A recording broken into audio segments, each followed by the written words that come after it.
Boa noite a todos, muita luz, muita paz, que a doce e serena paz do Mestre Jesus nos envolva nos estudos dessa noite.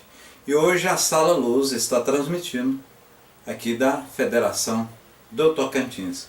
Quem fará a palestra, quem fará os estudos, é a nossa irmã Leila Ramos. A mesma falará sobre o Evangelho segundo o Espiritismo, capítulo 9, os mansos de coração, os puros. O que é ser manso? O que é ser pacífico? Eles herdarão o reino do céu. Há centros mais fortes do que outros? Há, por consequência, médio que possui fluido vital ou magneto que são transmitidos no passe, que são mais fortes do que outros? Eu tenho em mim uma codificação e você no centro tem condição de verificar o que efetivamente está me atrapalhando? Isso e muito mais veremos nos estudos de hoje com a nossa irmã da casa, Leila Ramos. Faremos uma pequena prece. Ó meu Senhor, meu Deus, dai-nos equilíbrio, força e bastante sustentação. E, após esses ensinamentos instrutivos do Evangelho, que colocamos na prática. Que Deus nos ilumine e, sobretudo, ilumine a nossa palestrante da noite, inspirando-a, intuindo-a, para que o que for dito aqui não seja a sua, mas a vossa vontade, Senhor. E, sobretudo, a nossa necessidade. Que assim seja. Queridos irmãos e irmãs, que nesse dia, que sob as bênçãos do nosso Pai, tivemos um dia com menos calor. Eu acredito que nos dias que chove em Palmas, é um dia que a gente tem que agradecer mais. Portanto, para mim é um momento de muita alegria e gratidão. Porque ameniza o tempo e a gente pode até botar uma blusinha de frio, E é com essa alegria no coração que nessa noite iremos fazer aqui algumas reflexões acerca do tema do capítulo Bem-aventurados os brandos e pacíficos, que no Evangelho segundo o Espiritismo ele está situado no capítulo 9. Pois bem, a doutrina espírita é uma doutrina que tem como fundamento e base a moral de Jesus. É por isso que abrimos e vamos explicando à luz do pensamento espírita a mensagem deixada pelo Mestre. Porque é na questão 625 que os Espíritos nos esclarecem que é Jesus o nosso mestre, guia e modelo. Portanto, toda referência doutrinária está assentada em Jesus. Todo pensamento deixado pelos Espíritos nas obras da codificação, seja no Livro dos Espíritos, no Livro dos Médiuns, no Evangelho segundo o Espiritismo, no livro Céu e Inferno e na Gênese, não foge nada do pensamento deixado por Jesus. Portanto, toda a tônica, toda a moral cristã, ela está baseada nesse eixo deixado por Jesus. E nessa noite, nós vamos aqui buscar fazer algumas reflexões tocante a este assunto, cujo mestre nos deixa assim: bem-aventurados que são brandos, porque possuirão a terra. São Mateus capítulo 5, versículo 5. Bem-aventurados bem-aventurados pacíficos, porque serão chamados filhos de Deus. Assim, no capítulo todo, aí na parte das instruções dos Espíritos, os Espíritos vão clareando, vai dando um zoom para nós, vai nos desnudando o pensamento de Jesus com relação às bem-aventuranças, que na verdade é a síntese da moral cristã. É o mais lindo poema deixado na terra. E é Jesus que nos deixa. Para que nós possamos refletir, analisar e buscar vivenciar no dia a dia das nossas vidas. Portanto, bem-aventurados, mansos e pacíficos é um chamado. E aí Jesus propõe, porque possuirão a terra, serão chamados filhos de Deus. Para que nós possamos entender que eles possuirão e serão chamados filhos de Deus, veja que todos os dois verbos estão no futuro. Mas assim, tanto de Mateus no capítulo 5, quanto também de Mateus no capítulo 5, versículo 9. E é o evangelista Mateus que traz para nós esta grandiosa lição. Bem-aventurados mansos e pacíficos. Mas no entendimento espírita, qual é a proposta de Jesus? No entendimento espírita, qual é a recomendação para essa recomendação? Quando a gente pensa em mansidão, ou pensa em ser pacífico, logo a gente tem por tendência a achar ou é um espírito muito superior que tem essa grandeza, já alcançou essa grandeza, de fato é uma virtude que o espírito precisa galgar para conquistar. Não é algo que você detém sem uma conquista, sem um esforço, sem uma luta íntima, que a gente chama de reforma. Não se tem a mansitude, não se tem no coração essa virtude chamada mansidão, ou você buscar essa paciência interior, sem que você vá fazendo esse esforço paulatinamente. Por isso que nós, os espíritas, entendemos que nós nascemos simples e ignorantes. Todos nós temos esse ponto de partida e temos um ponto de chegada, que é ser perfeito. Por isso que nós não advogamos a tese da unicidade da existência. Nós a divulgamos e mostramos que o espírito só faz esse percurso através da pluralidade das existências, das muitas existências, das vidas sucessivas, aonde o espírito vai matricular e vai buscar sentir, galgar essa experiência, conquistar essa experiência no dia a dia. É por isso que os espíritos, aqui no capítulo, eles usam duas palavrinhas fantásticas, que a gente precisa meditar e buscar viver no dia a dia. E a palavrinha mágica não é cativar. As palavrinhas mágicas são duas: obediência e resignação. Obediência, resignação. Como é que é isso? O que é isso? De fato, os espíritos nos diz que obediência é um consentimento da razão. Então não é a fé cega. Não é algo que você faz sem raciocinar. É algo que você faz por razões que a sua fé raciocinada faz com que você entende que existem leis imortais, leis naturais, leis de Deus, que o homem não revoga, que o homem não muda a sua vontade. Essa obediência à lei é as leis deixadas por Jesus, explicitada por Jesus nas relações de nós, entre nós, de nós com Deus e de Deus para conosco. Então, quando o homem chega a esse nível de maturidade, ele compreende, e aí há um ato de obediência a essas leis, sem que com isso ele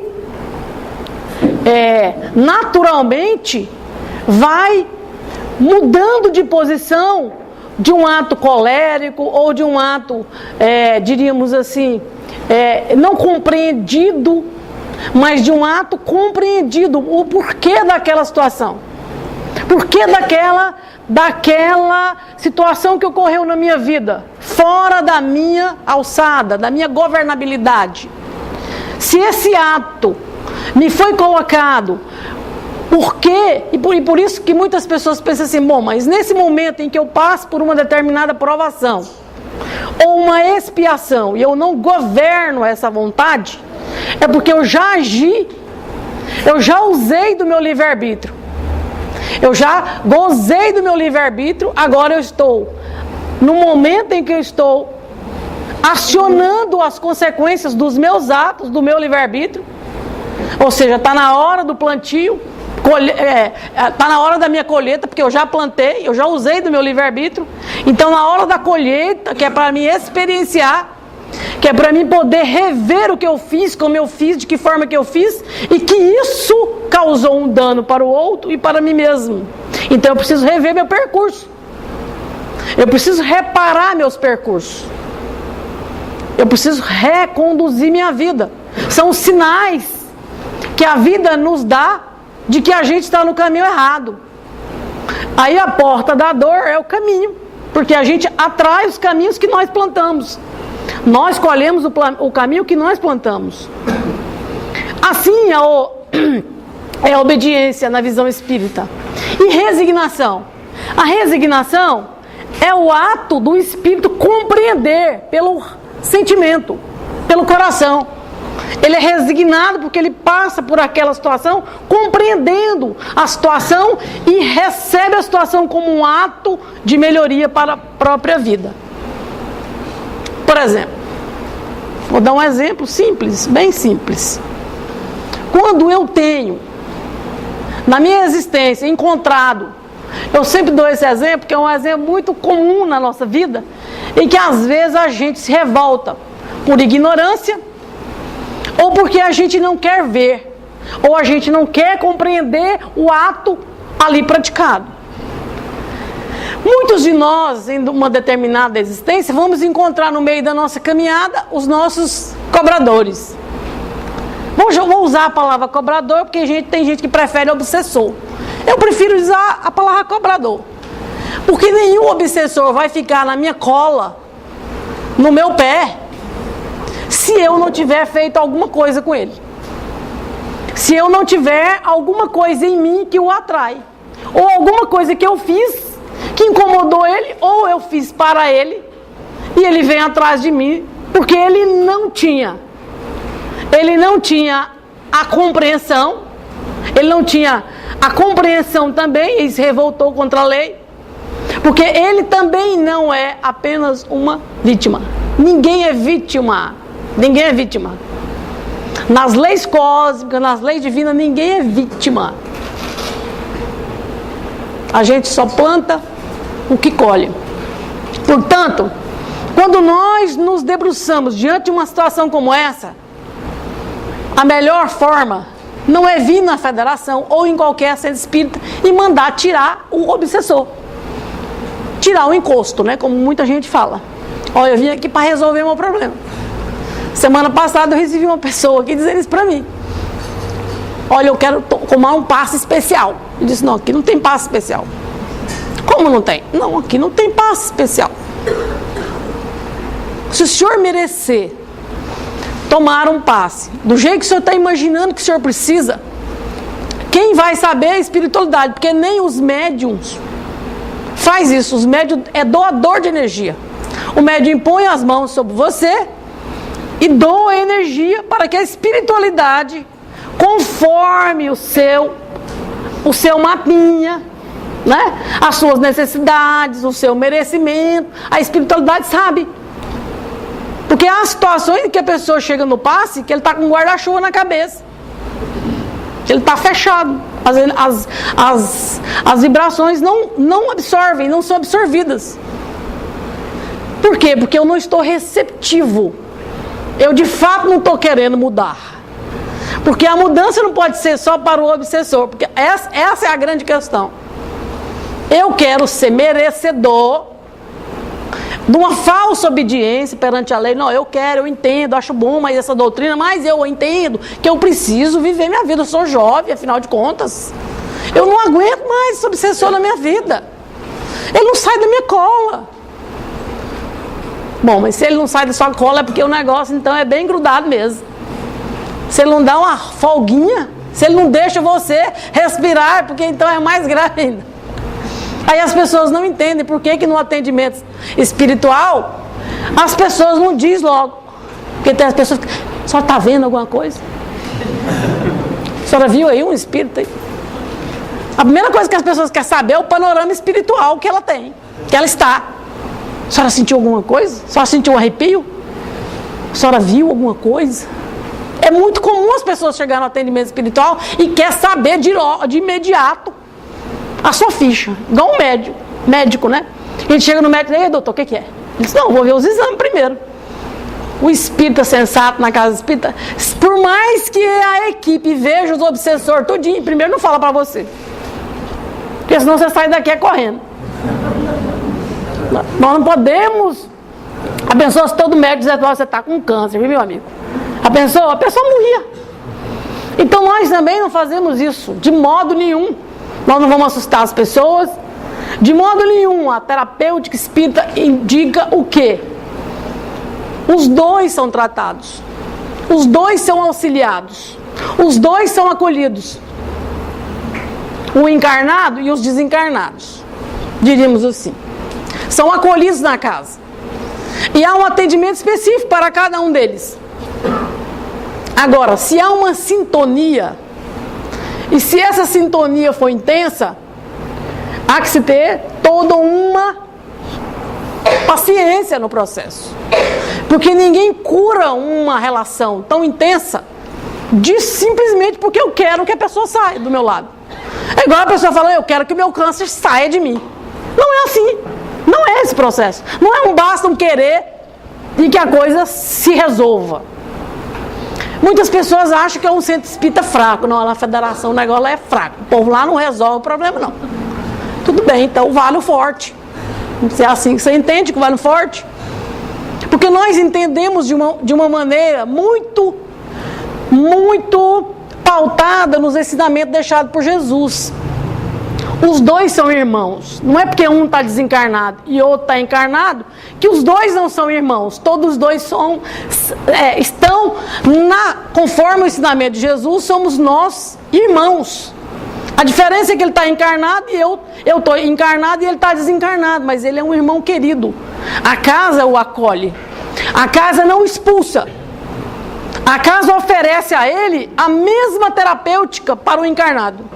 A mesma referência doutrinária para o encarnado é oferecida para os desencarnados.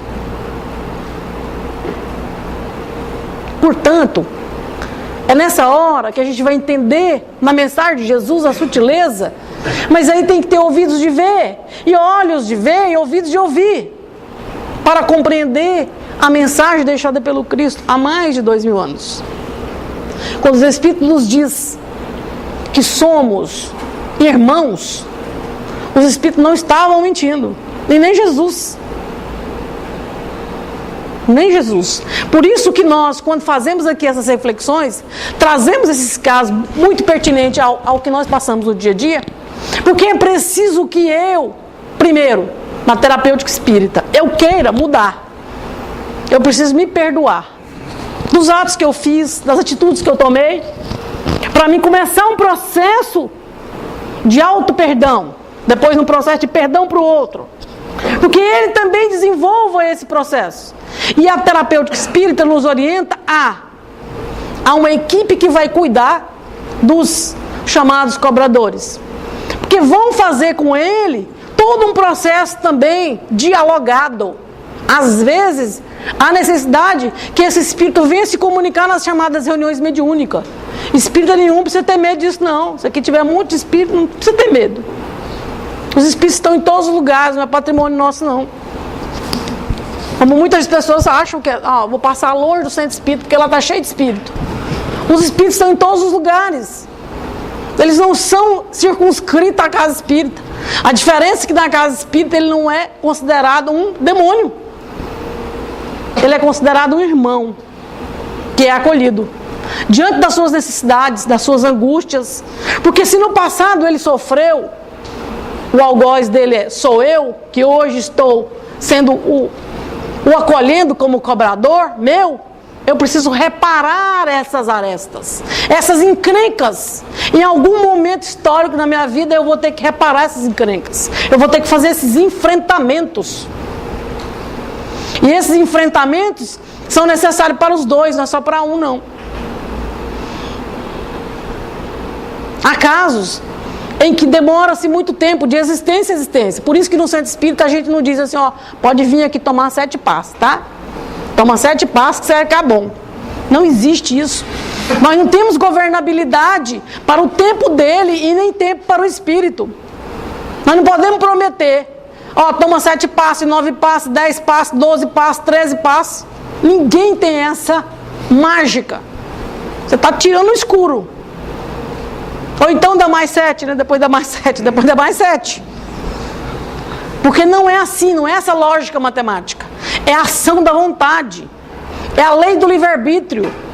Quando eu quero mudar, existe todo um processo, assim como a semente faz a volta para a luz, também é uma volta. Por isso que não é tão fácil. E às vezes as pessoas desistem. Ou às vezes as pessoas falam assim, não, aquele centro lá é fraquinho mesmo. Porque não surte resultado.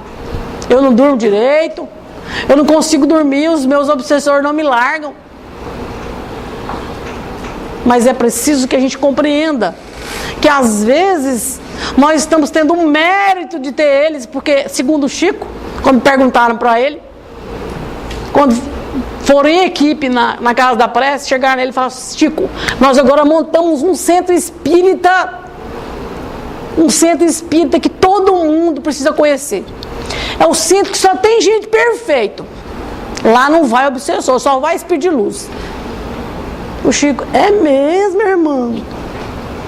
Ele disse, é, Chico, é mesmo. E o Chico ficou admirado, né? E aí, eles contando o que eles faziam, como eles faziam. Ele, é mesmo, meus irmãos. Muito bem. Pois aqui na minha casa só tem obsessor. Aqui na minha casa é gente sofredor que vem. Porque a gente lembra que Jesus atendeu a quem? Quem foram aqueles que foram atrás do Mestre? Os necessitados, os doentes. E nós estamos a serviço do Mestre. É essa a proposta espírita. Claro que com a ajuda dos benfeitores, porque são eles que na verdade faz com que o irmãozinho que hoje está na condição de cobrador compreenda num processo longo, respeitando o livre-arbítrio dele, para ele compreender e perdoar o encarnado. Às vezes demora existências. A estratégia mais utilizada pela espiritualidade é colocar ele como filho. Casa, meu filho, venha ter filhos, porque esse obsessor vai encarnar. Não estou mandando ninguém casar, não. Estou dizendo que a estratégia mais utilizada é colocar o obsessor na condição de filho. Porque aí a amorosidade vai nascer. Ela vai vir num sentimento natural e vai ter uma existência toda para ser cultivada. Por isso que nas famílias estão as nossas encrencas. É por isso que a família é a nossa escola da alma. É na família que temos os amores, os dissabores, reencontrando para a harmonia no futuro. É essa lógica da família. Pode observar que de um casal que tem 2, 3, 4 filhos, cada um tem uma personalidade. Um é mais egoísta, o outro é mais dado. Um é mais fechado, o outro é mais aberto. Um é mais expansivo. É da natureza humana, cada um tem uma individualidade. Pode até ser gêmeos univitelino, cada um tem uma personalidade. Porque ali cada um é um espírito. Não tem metade de espírito, não. Pode ter metade da laranja, mas do espírito não tem metade por aí, não. Teoria das metades eternas, o espiritismo não endossa. Então, por isso, para quem quiser entender isso, lê o livro Consolador, que o Emmanuel, no livro Consolador, faz essas explicações. E assim nós temos na doutrina as explicações para esses casos mais inusitados. Os espíritos, buscando nos ajudar ao longo das nossas muitas existências, nos trouxeram várias obras para elucidar alguns casos. Eles mudaram os nomes dos espíritos para a gente não identificar. Botaram outros nomes para a gente ver aqueles casos e compreender. Se a gente quiser achar a nossa história, leia 16 livros. Você vai achar a sua história lá. Porque em série, André Luiz escreveu 16 obras, a maioria delas são casos dos mais variados matizes, das mais variadas situações. Você pode ter certeza que estão ali nas 16 obras as muitas das nossas e variadas situações. Leia as obras. Depois venha conversar comigo. Pode conversar antes, eu estou só brincando. Então, na verdade, o que a gente está oferecendo, para que você compreenda, para promover em você o processo da razão. Não, isso aqui não é comigo. Não, mas esse caso aqui, eu passei por uma situação que é semelhante. Ah, mas então é assim que acontece? Ah, por exemplo, quando eu li o terceiro livro da obra, dos 16, eu vi um caso muito interessante, que é o caso da reencarnação de Segismundo, que é o processo de reencarnação. Aliás, toda grávida deveria ler este livro. Se não quiser ler o livro todo, leia pelo menos esse capítulo, porque vai entender um monte de situações. O pai também, bem lembrado, Daniel. O pai também, leia também, porque ele é cúmplice nessa história. Então, e o pai é chamado, no mundo espiritual, o pai é chamado, a mãe é chamada para receber o espírito, porque o espírito é um obsessor do passado. E aí eles narram detalhadamente, minuciosamente as situações. Mas se agora você não leu, né? Já é pai, o menino está grande, é aquele menino terrível que ninguém aguenta mais, o que acontece com esse menino?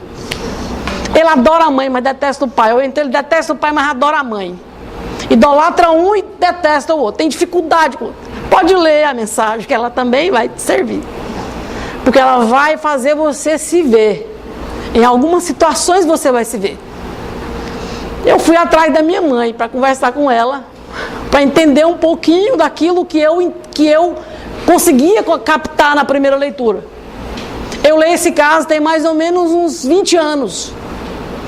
Porque de tempo em tempo eu vou lá para elucidar algum ponto, outro ponto sobre reencarnação, porque reencarnação é um dos princípios básicos da doutrina. Sem a reencarnação a gente não vai entender sobre a ótica espírita racionalmente por que é que eu odeio meu pai, por que é que eu tenho dificuldade com fulano, por que é que eu tenho uma antipatia gratuita com a pessoa, por que é que eu tenho isso, por que é que eu sinto isso, por que é que eu sinto uma raiva enorme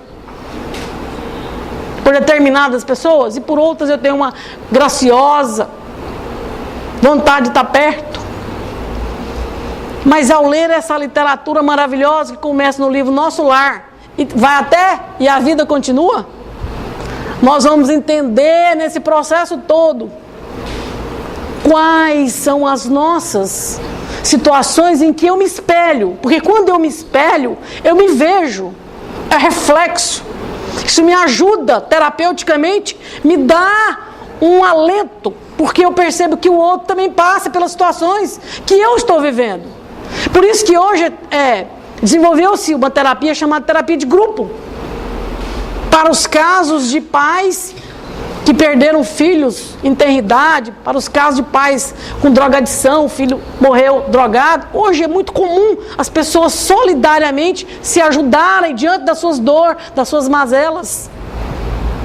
O homem foi amadurecendo e vai utilizando dessas ferramentas para nos ajudar racionalmente a resolver as nossas encrencas, as nossas dificuldades que carregamos milenarmente. E vamos com isso terapeuticamente também, compreendendo sob a ótica do sentimento, vai amenizando aquilo que era revoltante, deixa de ser revoltante para ser mais acolhedor, mais compreensivo. E sob a ótica da lei, do Pai, que é um Pai justo e bom, soberanamente, a justiça nas suas leis não pode ser injusto comigo. Você momentaneamente pode fazer esse discurso, mas o senhor esqueceu de mim, o senhor não lembrou de mim. A gente tem que mudar aí, a gente começa num processo de revolta adolescente ou de criança infantil, a gente tomando atitudes infantis e passa a compreender com o tempo. Isso vai amenizando e eu vou entendendo melhor essas situações. Quando eu perco alguém na família, em tenra idade ou em maior idade, independe da idade, quando você passa pelo processo de desencarne, você revê muitas situações, muitos valores. Aquilo que eu dei muita importância, passa a não ter tanta importância quando eu dei, quanto eu dava para aquilo. Aí a gente vai amadurecendo, revendo os valores, reavaliando por que é que eu, mas compreendendo, sem muita paixão, mas com muita razão também. Não, eu estava nesse passo, eu estava nesse processo, eu deixei desse processo, passei para esse. Muita gente precisa da ajuda dos profissionais da saúde nessa hora, porque é difícil fazer o enfrentamento. Precisa do psicólogo, precisa do terapeuta, precisa do psicanalista, precisa até dos psiquiatras, que às vezes precisa de tomar medicação, psicólogo não pode medicar, então vai o psiquiatra. Não tem nada disso, espírita não tem nada, espírita não pode ter nível de preconceito mais. Em pleno século XXI, espírita que tem esse nível de preconceito, ele está muito para trás. Ele está lá, tem cabeça, tá corpo de século XXI, cabeça do século XVIII. Ainda incrustado em valores que a sociedade já deixou. É preciso desapegar disso, desapaixonar dessas paixões e aprender a viver num mundo onde nos convida a reorganizar, separar esse tipo de valor, que se no século XVIII nós tínhamos a dificuldade de entender que uma pessoa de pele negra era inferior, sem alma. Hoje não tem mais espaço para isso vingar na nossa sociedade. Assim, os Espíritos nos explicam nesse capítulo que esta é a herança daqueles que cultivarão a mensagem, amanhã possuirão espaço para reencarnar na Terra. Ah, então é isso. É isso. Possuirão a Terra. Porque todos nós sabemos que a Terra é uma escola, cujo mestre é Jesus. Ele governa a Terra desde a sua criação.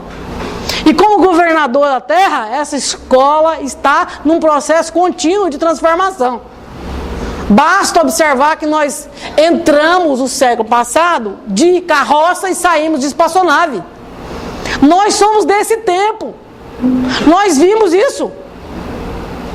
Nós temos as marcas, não está só escrito nas paredes, não. Igual os pergaminhos, não é? Você não acha nenhum vestígio. Está lá os escritos.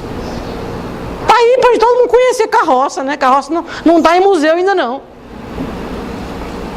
Não é verdade? Muitos de nós andamos de carroça, muitas vezes.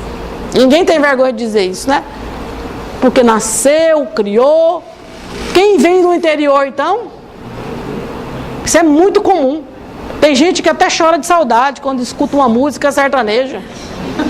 Eu sou uma dessas pessoas.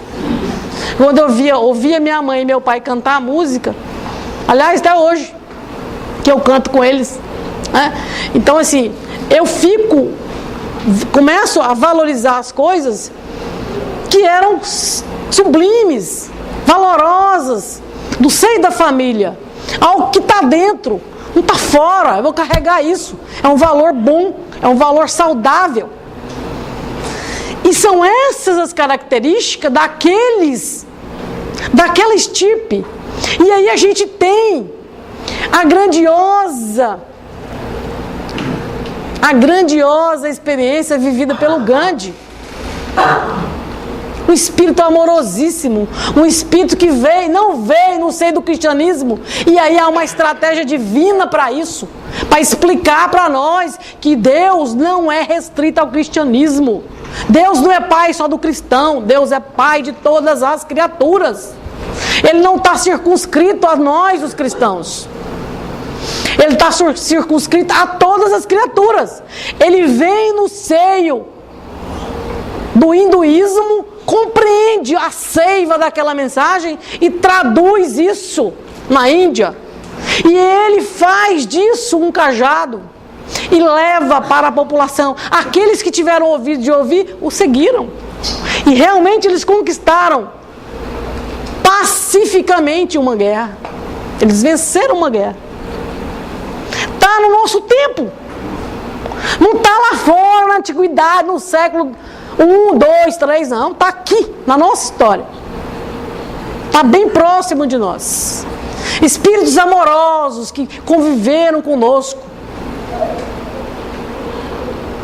Quem teve a oportunidade de conhecer Chico Xavier percebia a grandiosidade desse homem. Quem teve a oportunidade de conviver com mais próximos sobre a vida amorosa das duas irmãs católicas, Madre Teresa de Calcutá, Irmã Dulce aqui no Brasil, sabe que são espíritos de alta envergadura espiritual, matricular no corpo, disfarçadamente, porque o bem, ele não é para ser visto. Essa é a característica dos missionários quando descem no corpo, quando vêm para ajudar uma multidão, para ajudar um país, para ajudar uma nação, para implantar no seio de um povo uma mensagem morredora. Essa característica desses espíritos dessa leva. Eles vêm justamente para provocar uma ebulição de ideias, de situações que somente espíritos dessa natureza dão conta, porque já são mansos, já são pacíficos por natureza, já traz no seio para mostrar para nós que é possível caminhar sob a tutela de Jesus, porque outros já caminharam. Ah, mas ela caminhou, então eu também consigo caminhar. Muitos de nós temos esses espíritos tutelares. Muitos de nós temos esses espíritos dentro de casa. E nós não damos a importância, porque eles são disfarçadinhos. Eles passam por nós, a gente não dá muita importância, não entende direito. Quando Deus desencarna aqui, ó, aí a gente fala, nossa, mas era mesmo, olha, tinha determinada atitude. Na hora das situações mais terríveis, a pessoa estava branda. A pessoa estava ali. Não, mas isso aqui nós vamos dar conta. Não, mas isso aqui nós vamos passar pela situação. Ninguém, gente. Você pode fazer um roteiro na sua vida. Pode fazer, você pode olhar 360 graus assim. No seu entorno, né? No seu entorno você vai enxergar uma pessoa assim. Ninguém é deserdado aqui não. Ninguém nasceu aqui por paraquedas não. Caiu lá de cima, ó, vinha cair nessa família aqui. Tudo é adredemente pensado, planejadinho. No seu raio de abrangência familiar, social, você vai encontrar uma pessoa desse nível. Para quê? Tem uma palavrinha na internet que chama cutucar. Não tem? Para cutucar a sua consciência, ó. Você vai encontrar uma pessoa assim na sua vida para te dar uma cutucada, para mexer com os seus valores, para mexer com as suas... Dá alguns conselhos que a gente não dá muita importância, mas tem uma importância grande, porque amanhã a gente vai lembrar. Amanhã a gente vai lembrar, porque ela vai nos ajudar a eclodir a semente que brota dentro de nós. Que semente é essa? Os Espíritos nos dizem que é a centelha divina da criação. Centelha divina da criação. Todos nós temos. Todos nós temos essa centelha divina. É esse raio luminoso que Jesus diz: fazei com que essa luz se expanda. Fazei com que essa luz se envolva. Era por isso que as pessoas, quando chegavam perto de Jesus, ficavam imantadas. E quando chegam perto de espíritos amorosíssimos, também ficam imantados por uma energia chamada amor. Porque é nesse processo que o espírito vai angariando esse sentimento e vai aflorando como a flor, que exala. Ele exala esse sentimento por onde ele passa. E aí ele vai mexendo, vai dando uma cutucada na gente. Nossa, mas é assim. Ah, mas fulano é assim. Mas fulano é assim. E eu tenho que dizer para mim: eu quero ser assim. Eu tenho que dar um comando para mim. Eu preciso sair desse processo de inércia para um processo de ativismo comigo mesmo. De direcionar a minha existência. De ter parâmetros. Eu já tenho. Os parâmetros já foram deixados por Jesus. E se nós pegarmos os parâmetros deixados por Jesus, são iguais. No islamismo, no hinduísmo e no cristianismo. Elas não são conflitantes. Essa essência das grandes religiões do mundo, elas não são conflitantes, elas são, muito pelo contrário. A essência delas é a mesma, que é o amor. Assim, na expressão deixada por Paulo, ainda que houvesse, quem lembra? Falado a língua dos homens, se não tiver amor, nada seria. Então eu preciso trabalhar para que eu possa conquistar esse sentimento, tal qual os Espíritos nos recomendam: a amar. A amar a todos, seja ele na condição de encarnado, ou seja ele na condição de desencarnado, que hoje eu acho que ele é um obsessor, eu acho que ele é uma encrenca na minha vida, mas na verdade é a vida te dando uma encrenca para você resolver, para você mudar os rumos da sua vida, para você aprender a amar. É a proposta de Jesus, chamando-nos à razão e chamando-nos ao coração, para o entendimento da obediência, uma obediência com fé raciocinada e uma resignação com o coração aberto para aprender a lição do Mestre. Muito obrigado e muita paz a todos.